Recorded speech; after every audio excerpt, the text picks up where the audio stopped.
Hey, what's going on? It's your Friday episode of Locked On Raptors, and your Toronto Raptors are rolling, baby. They won in overtime last night against the Chicago Bulls. They've won 5 of 6 on this Hawks, Bulls, Heat, and Hornets squared stretch of the schedule. They got 2 games left in it, but they've already assured themselves above 500. It's very exciting, and the Raptors have an all-star. Fred VanVleet is going to Cleveland. Could Pascal Siakam be joining him? We'll talk about that, plus hand out the due to the game with today's guest, Katie Heindl, on Locked On Raptors. Thanks for being here. You are Locked On Raptors, your daily Toronto Raptors podcast, part of the Locked On Podcast Network, your team every day.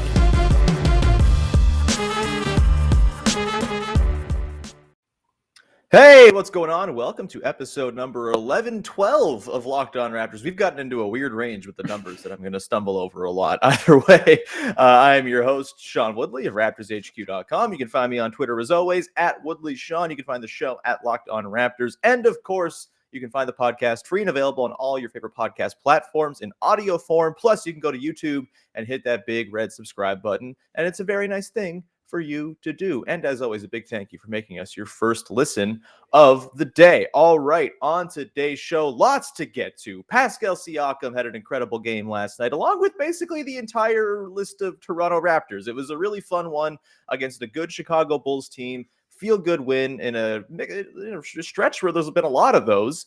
So we're going to dig into that. We're going to go through our biggest takeaways from the game. We're going to talk about the all-star selection of Fred VanVleet, potential all-star selection of Pascal Siakam. We've got the due to the game where I think OG Anunoby might feature prominently. He was rather awesome last night. And here to talk about all of it is the wonderful Katie Heindl from Dime, from Yahoo, from Dishes and Dimes, from Basketball, from Basketball Feelings. Katie, is there an outlet where you're not writing for? I guess like Breitbart, you're not doing that. Yeah, there's quite a few, but they're all on my list, Sean.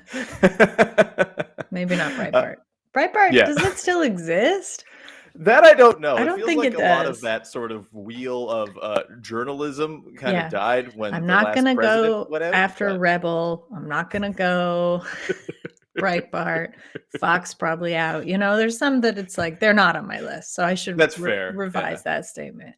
Yeah, that's they're on your different list. It's sort of a more file those away under garbage or something like that. Either way, Katie, your Toronto Raptors are rolling. They're 27-23 after beating the Bulls in overtime last night. Because boy, do the Raptors players need anything but more minutes. Let's dive into this one, Katie. Super fun game, honestly. Like I just was having a blast watching two good teams kind of wail on each other. That's what this game really felt like, and it was great.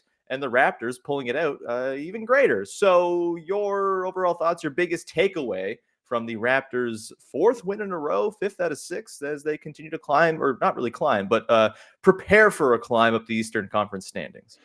Yeah, it was a really complete game to me. And I mean that in the sense of, as you said, like you've got a healthy Raptors team, you have a mostly healthy, complete Bulls team.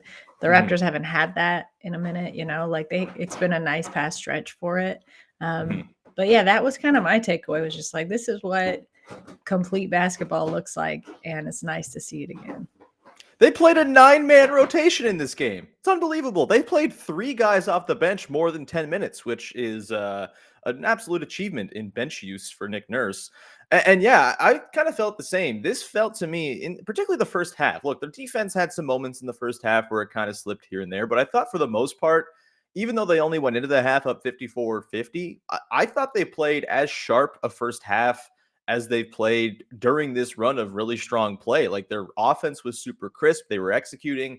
The Bulls defense, I think, kind of perked up a little bit in the second half in stretches. And obviously that led to it being tied going into overtime. But I thought overall, like this was a really sharp game from the Raptors where, yeah, you got contributions from everybody. You got 6 guys with 16 or more points, which is amazing. And, it would kind of followed a bit of a different script from the last few games, where Gary Trent Jr. has kind of been this life support vessel for the Raptors.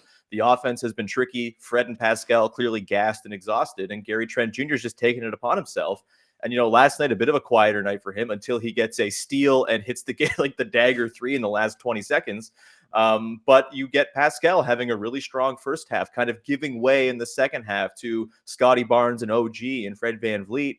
That's like the beauty of this team, Katie, is maybe they could use some sort of central heliocentric figure for certain moments, but I don't really think they necessarily need it because they're getting good looks at all times with, the collection of guys they have. Like Fred VanVleet has just become so masterful, even sort of navigating around length and arms. I thought he did such a good job last night, kind of getting into the middle of the floor, finding open shooters. That's what happened on that Gary Trent Jr. 3 as well.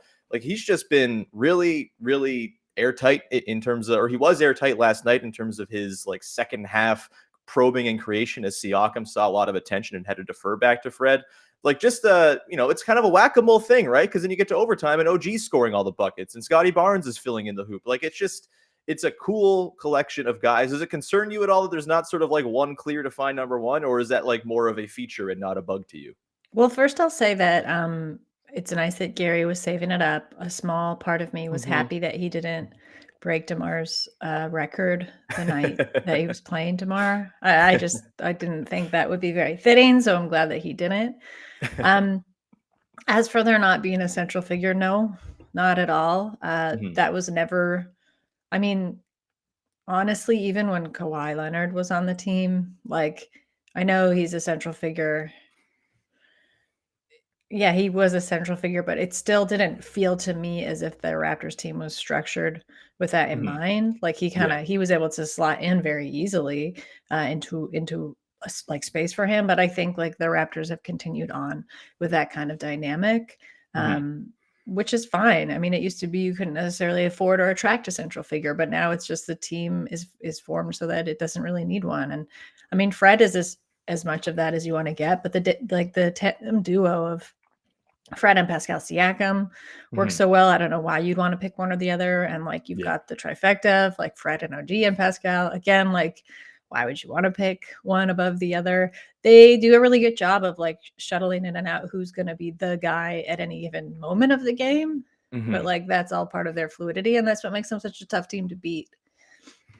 Yeah, I mean, their crunch time offense, they don't have that guy who you're like, all right, we're going to throw this ball to him and we'll figure out, he's going to go and sort of be our late game engine. Like, Pascal typically has been the guy who's like sort of beginning those possessions. He wasn't last night. He was kind of off the ball because, the Bulls were sending so much attention his way. It just didn't make a ton of sense to, dare those traps and stuff like that. But he's just been like the whole team has been so balanced, and there's just not really any sort of inkling as to where the next attack is coming from.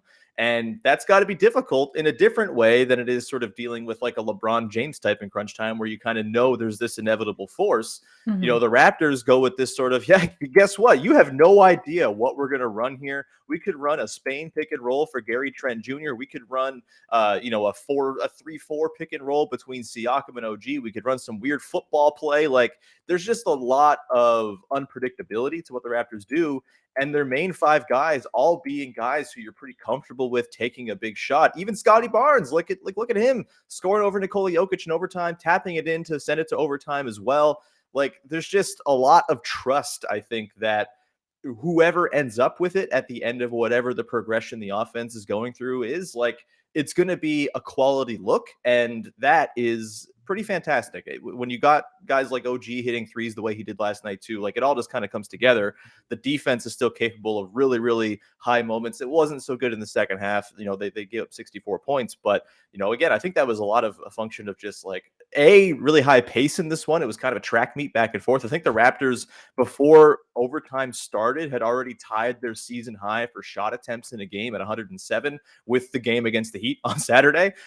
So really high, the scoring probably is a little bit skewed in this one because of just the pace, but just a total complete team group effort. And the fact that you got Khem Birch back as well is nice. He didn't look, he's coming back from injury, right? So he only played 5 minutes, didn't do a ton, but you have that to sort of throw into the mix now. And obviously things get a little bit trickier. You've got three bigs playing off the bench, two of whom were pretty good last night. In particular, Chris Boucher was absolutely game-changing and was one of the reasons why they won this game for sure.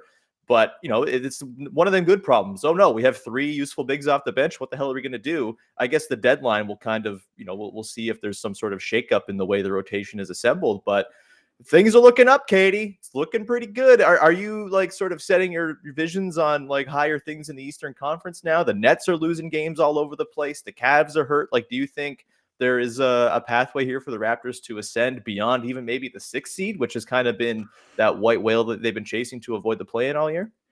Anything is possible this season. Mm-hmm. Honestly, like you've just seen that in the first half of the season. I wouldn't say the East is wide open. Like things are Mm-hmm. certainly starting to cement. Uh, but there's still like the reality of unfortunately injuries, COVID, fatigue, just in Mm-hmm. general, because you have other teams that are in the Raptors position where, players have had to make up a lot of minutes for uneven rosters. So Mm-hmm. yeah, I think like if the Raptors stay looking this complete and good, even if they don't, because they've shown they can play through quite a lot, Mm-hmm. then I think yeah, there's ample opportunity for them. I guess to like clinch something a bit higher. Like six has seemed like that's the thing. Like six seems so doable, even when they were struggling. Mm-hmm. Honestly, it's a long season, right? Like it takes a little while to get there. But now six just seems a little bit more easy breezy. Mm-hmm. So yeah, I mean, there's not really like an analyst's take, but yes. No, I mean I think there's this sort of like mental barrier when you try to sort of envision a way in which the Raptors climb the East, because you look at the standings, you've got that like thick line between 6 and 7. It's more of a thin dotted line, but for effect, I'm saying it's thick and robust.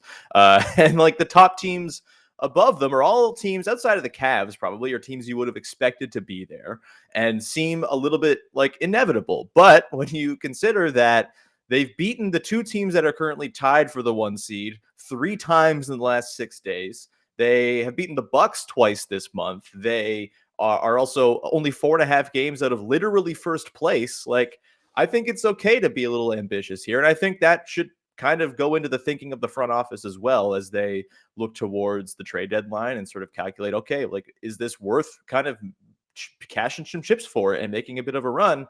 I think at this point, going 5-1 during this particular stretch against these 4 teams that they're playing 2 times, it's like so incredible and really, really impressive. And I think should kind of set them up for, some high dreaming going into the back part of the season here after the deadline and the All-Star break.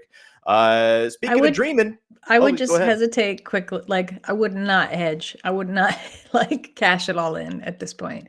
Like on a good last 5 games. Hmm. Yeah, definitely like be aspirational at the deadline if you can, but I Hmm. think don't lose sight. Sure. Don't lose sight of the larger goal. Yeah, I think that's been kind of my view of it all along. Is I think they should try to find something to add to this team who can beyond the team beyond this year, and it is sort of like a future-looking thing. And to me, like if you attach a first-round pick to Goran Dragic to do that, I think that is a perfectly acceptable thing to do, considering where this team is already at and like how far ahead of schedule they already seem to be. I had a segue there, Katie. Speaking of dreaming, we're just going to rewind it.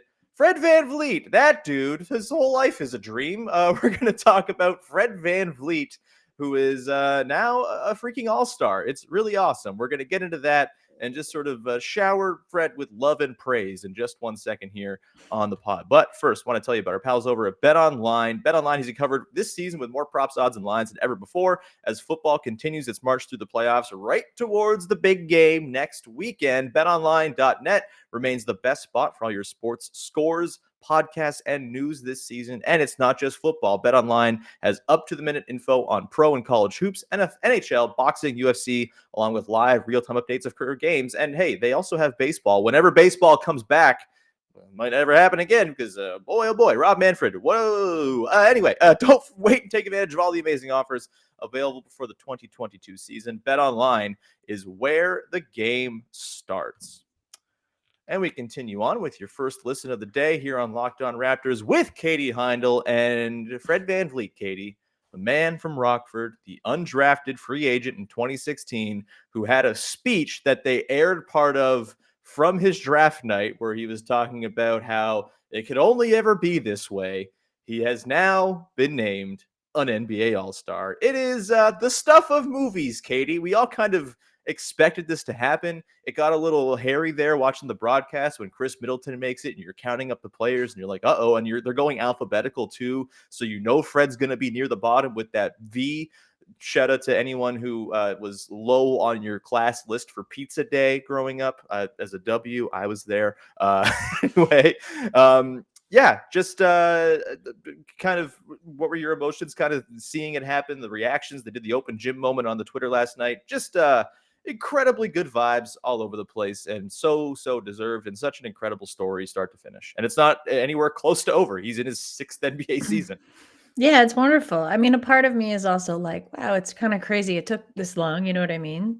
Because I think Fred VanVleet's been a guy who, I mean, he's always been things. Well, I just mean like for someone who's been counted out as much as he has, he certainly like makes good on a lot of the promises he's made to himself very quickly. You know what I mean? So All-Star almost seems like a little bit late at this point when you consider all the other things that he's achieved.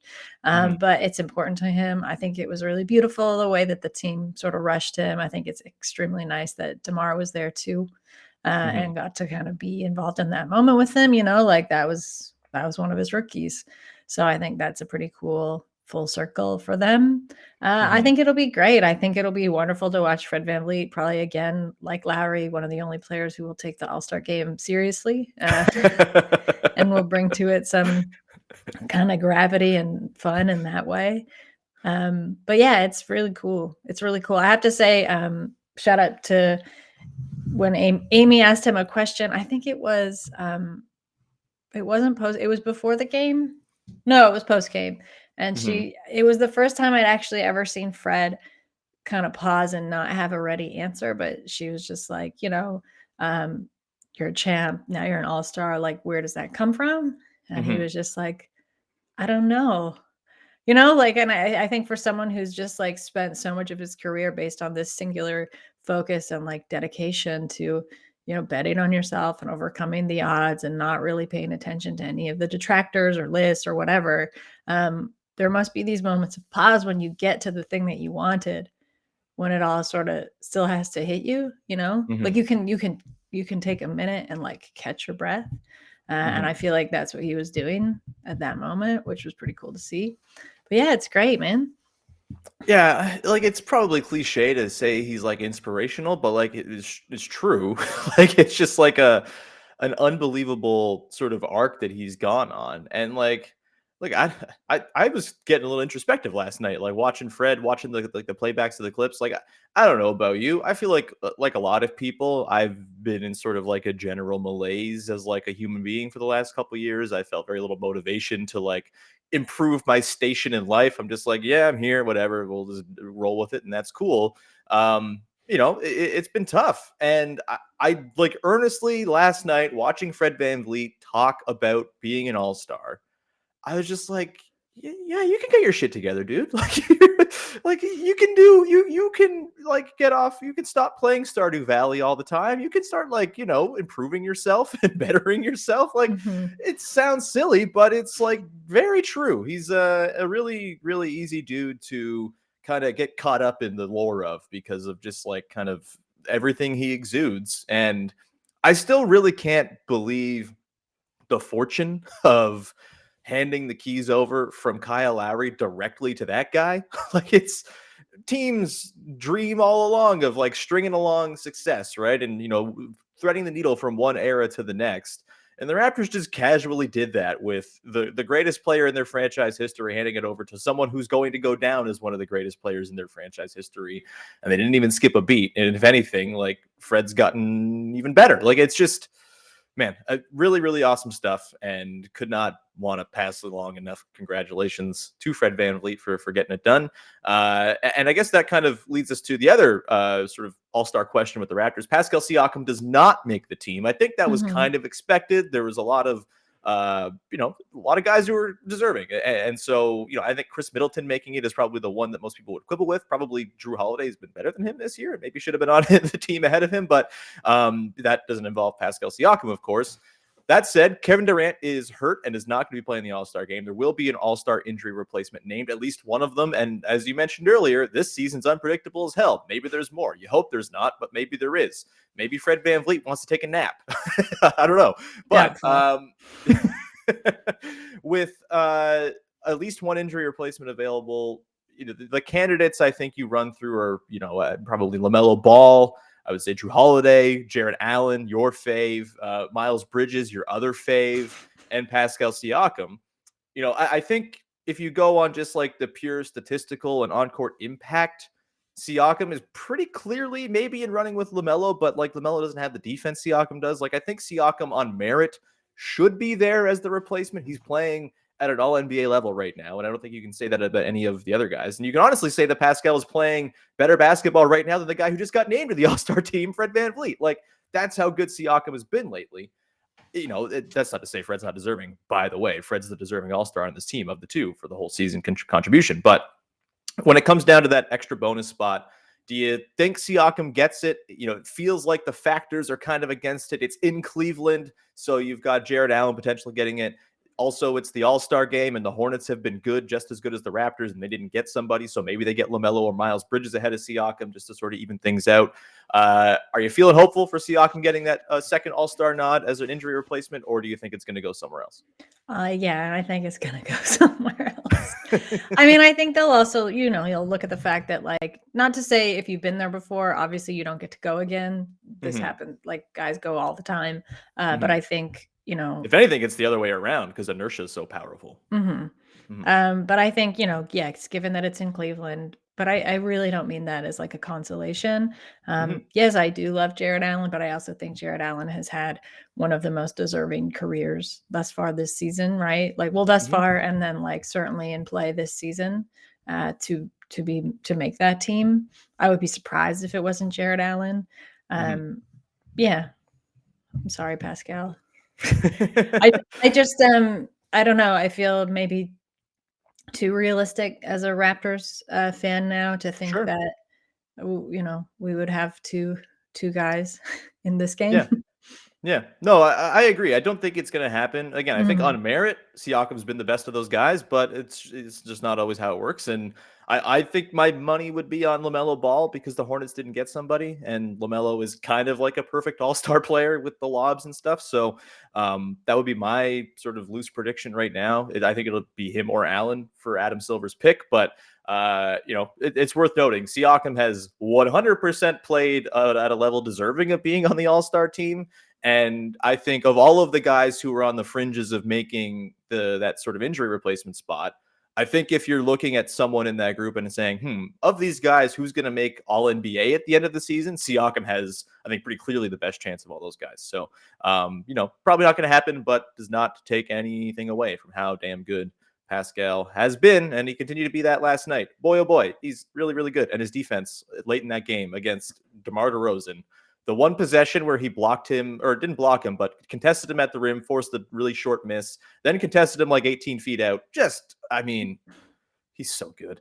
Anyway, let's carry on. Katie, we're going to move into the dude of the game, the way we wrap up every one of our game recap episodes here. It's been a long week of game recap episodes. Let me tell you, a lot of freaking games, but we are going to hand out the dude of the game on the other side. But first, just want to tell you about our friends over at Built Bar, who are making the best tasting protein bars in the world. You got to check them out if you are trying to eat healthy, if you're trying to avoid the sweets, or you have a sweet tooth that you want to please without being too indulgent.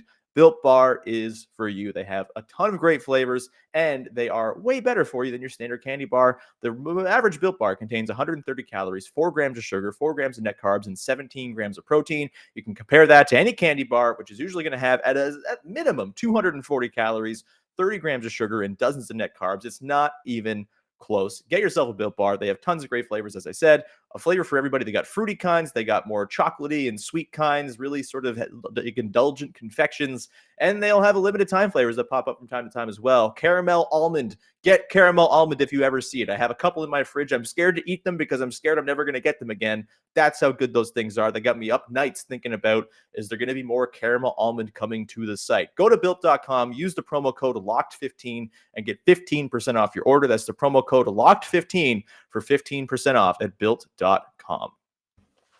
rounding out your first listen of the day here with Katie Heindl, and we are now at the segment that everybody talks about. It's everyone's favorite segment. It's the dude of the game. And Katie, we discussed this beforehand. There's a lot of good choices. Basically, everybody on the team did dude stuff last night. I have nominated OG Anunoby as the dude of the game. Sorry, my captions aren't working. It was supposed to pop up just as I clicked, and here it is. Due to the game. OG Anunoby. There we go. Last night, OG goes for 21 points. He shoots 8 for 15. He hits a couple of big threes in crunch time and overtime, and his 6 assists were pretty impressive as well. They were running stuff through the post with him, which is a pretty fun little wrinkle and a nice way to kind of take advantage of the strongest player on the team and his strengths.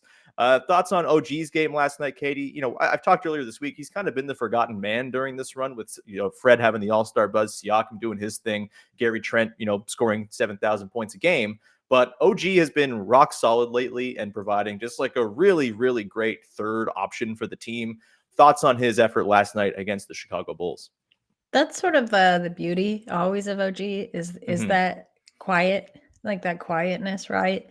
I mean, that's unfortunately why and how he kind of gets put aside. I mean, I remember when it would be like, it kind of reminds me of when Pascal started to have like these great plateaus in his game, and you got used to the kind of explosiveness. And then when he would have like a 25-point game with like, a lot of solid assists, solid rebounds, it would feel like a quiet game. You kind of be like, oh, like Siakam didn't really do that much, because I think you just get you get used to this caliber of performance, right? Like it's a good thing to be spoiled by. And I think similarly, that's happening a little bit with OG. He also just he's not a very loud player, like he doesn't have, I wouldn't say as many like celebratory moves.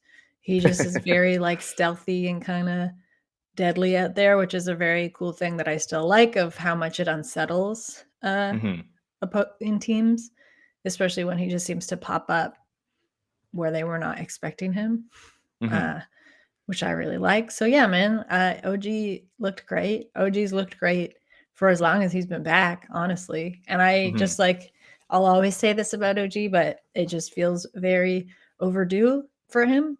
So it's great. Yeah. Yeah, again, I think because some other guys in the team have maybe like leapt past their preseason expectations so far, like OG's very clear growth has been kind of diminished, but it shouldn't be. Like he has been really, really good. His defense is back at the level that you want OG's defense to be. I think it maybe started the season not quite there, but you saw last night guarding Zach LaVine a whole bunch. Like he's really, really good and does a lot of things for you. And the fact that they're kind of unleashing him now as this playmaker in the post is really exciting because he's got some passing chops in close quarters in particular. I think that's always kind of been a strength of his, dumping off to guys.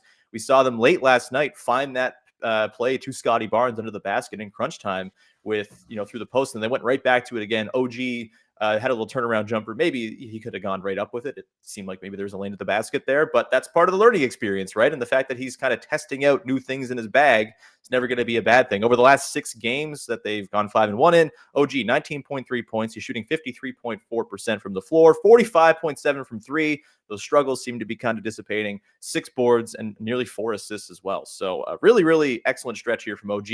And, when all these guys are playing like this in this sort of harmonious fashion, this team is not a picnic to play against. They will take on the Atlanta Hawks tonight. The Hawks are playing really well. They got Trae Young back last night and pulled off a big win. Who did they beat last night? They let me see. Come on. Oh yeah, it was the Suns. They only ended the Suns' 11-game winning streak. So that should be a really fun game tonight. A good test for the Raptors. But all told, the fact that I'll restate it again, that they're 5-1 already in this stretch against these 4 teams, playing them twice, is a clear success. Like they've already won this stretch of the season, and here's hoping they can kind of continue it on tonight. Katie, before we wrap up, any parting shots, any last thoughts on the game against the Bulls last night, on the weekend against the Hawks and the Hornets? What's your sort of any final thoughts before we get out of here? Yeah, I think the next two games I'm actually more interested in because, as you mentioned earlier, depending on where the Raptors end up in playoff seeding, I'm Mhm. less worried about them matching up with your traditionally top seeded teams in the East than I am Yeah. against a team like the Hawks or the Hornets, honestly, Right. right? Like teams that are also, and I know they'd have to climb up pretty high to get there, but teams that are also quote surprise, right? Mhm. Seeds and are gonna fight really, really hard to keep their spots. Mhm. So yeah, I'm a bit curious. And like energy wise, they match up a little bit better, I think, against the Hawks and the Hornets, Mhm. I think it'll be a good opportunity, especially those two teams are quite fast and pretty young. So to just be disruptors and see if they Yeah. can slow themselves down and play that style of basketball rather than just being out ahead of it all the time. So Mhm. yeah, I think it'll be a good look into the future. Yeah, I mean, I don't know how you feel about like a potential playoff matchup against the Bulls, for example. Like It would be that I could watch tough. that. I could watch that series for sure. I would be fully on board with that. Like, I Mhm. don't want to see Raptors Heat because I don't want to poke my eyes out. But I do want to see Raptors Bulls because that would be just like a really, really fun series, I think, with a lot of interesting sort of matchup stuff to consider. But as much as those teams up top are to be worried about, like the 7 through 10 range right now, the Hawks are playing really well. The Celtics are playing out of their minds.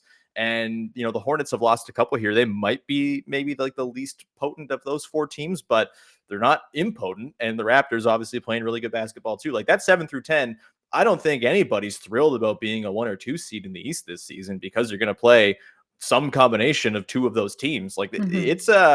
the East is going to be freaking wild, Katie, I think is sort of the takeaway here. And like it's going to be impossible if it stays this clustered to predict any sort of matchups or get any sort of, pre-playoff film watching in because it's going to be decided in the last few days. But I think it's probably the most interesting story in the NBA right now is where the Raptors are, like that sort of range of the Eastern Conference and how it all shakes out and how the matchups all shake out. It's really fascinating stuff, and we will surely keep an eye on it as we go forward here. But Katie, gonna round out the show here. Do you have anything you would like to promote for the good people out there before we round out the week? Yeah, I wrote a really big feature about your favorite player, Miles Bridges, for Dime. So that is on Dime. And I spoke with Tom Izzo, his coach at Michigan State. Awesome. He's a wonderful, wonderful man. I spoke with one of his one of the Hornets assistants, Dutch Gately, and he's a trainer who also works pretty closely with Miles. And I spoke with Miles just about his upward trajectory this season and where that's all come from and how he went from, a player who decided to stay a second year in college, which was seen as such a very, very radical choice, Mhm. who had a quiet first 3 seasons in the NBA and is now just having like a pretty explosive breakout year on a pretty fun team. Yeah, I'm pretty proud of it. So you could read it at Dime, and you can also subscribe to Basketball Feelings. Hell yeah, you can. It is the best emails I get. The only emails I actually enjoy because who likes emails? Wow. Yeah, it's high praise, Katie. You've made emails cool. Yeah, that's everyone go check that stuff out. Go check out the Hornets or the Miles Bridges piece from Katie. And yeah, you can find me, of course, at Woodley Sean on Twitter. You can subscribe to this episode, this podcast, and if you listened to this episode and enjoyed it, you'll love all the other episodes we had this week. We had 6 episodes this week because we had the bonus on Wednesday with Corbin Ford talking trades with the Spurs. So Wow. please go and check it out. Yeah, we're just cranking it out. I mean, they're playing every night, Katie. I'm so I know. tired, but It's a lot of content.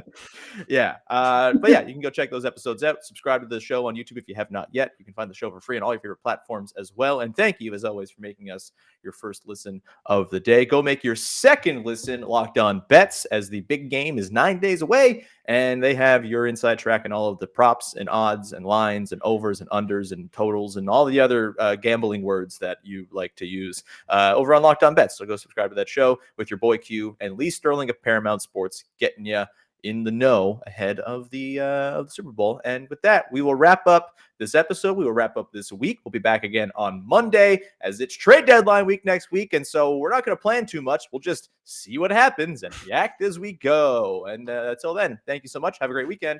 Bye-bye.